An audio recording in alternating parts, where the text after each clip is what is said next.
ഹരിപ്പാട് നിയമസഭാ നിയോജക മണ്ഡലത്തിലെ LDF സ്ഥാനാർത്ഥി ടി ജിസ്മോന്റെ 4ാം ദിവസത്തെ സ്വീകരണ പര്യടനം ചേപ്പാട്, ചിങ്ങോലി, മുതുകുളം, ആറാട്ടുപുഴ, കിഴക്കേക്കര എന്നിവിടങ്ങളിലായി നടന്നു. കരിപ്പുഴയിൽ നിന്നുമാണ് പര്യടനം ആരംഭിച്ചത്.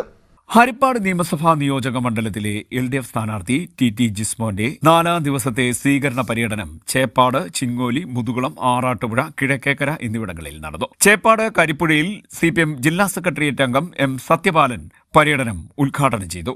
KK നവാസ് അധ്യക്ഷത വഹിച്ചു. Advocate B Rajendran, A Shobha, Mani Viswanath, R Vijayakumar, Rohini, John Chacko എന്നിവർ സംസാരിച്ചു. തുടർന്ന് കരിപ്പുഴ, ചിറ്റൂർ, പേരിൽ മുക്ക്, പഞ്ചവടി, കൊല്ലന്റേത്ത് മുക്ക്, കുഴുവേലി മുക്ക്, ഐരൂട്ടിൽ മുക്ക്, ഗ്രാമശ്രീ, കാട്ടിൽ ലക്ഷം വീട്, കുന്നേൽ പീടിക, ഈരക്കാട് എന്നിവിടങ്ങളിൽ പര്യടനമെത്തി.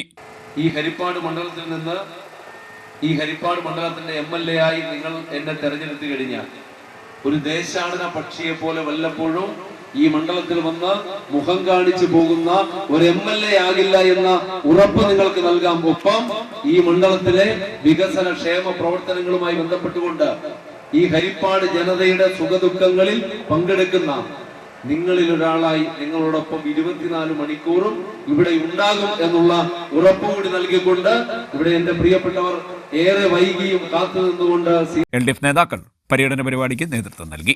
ജനപ്രതിനിധിയായി നിങ്ങൾ തെരഞ്ഞെടുത്തു കഴിഞ്ഞാൽ മറ്റൊരു മണ്ഡലത്തിലും ഇല്ലാത്തൊരു ദുരവസ്ഥ ഞാൻ നിങ്ങളോട് പറയുകയാണ്. ഒരു ദേശാടന പക്ഷിയെ പോലെ ഇടക്ക് വന്നു പോകുന്ന ഒരു MLA ആയിരിക്കില്ല.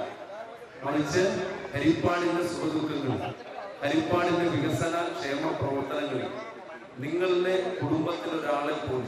നിങ്ങളിൽ ഒരാളെ പോലെ ഈ മണ്ഡലത്തിൽ 24 മണിക്കൂറും നിറഞ്ഞു നിന്ന് പ്രവർത്തിക്കാൻ കഴിയുന്ന ഒരു MLA ആയി, ജനപ്രതിനിധിയായി നിങ്ങളോടൊപ്പം ഉണ്ടാകുമെന്നുകൂടി ഈ അവസരത്തിൽ പറയുകയാണ്. CDNet news, Harippad.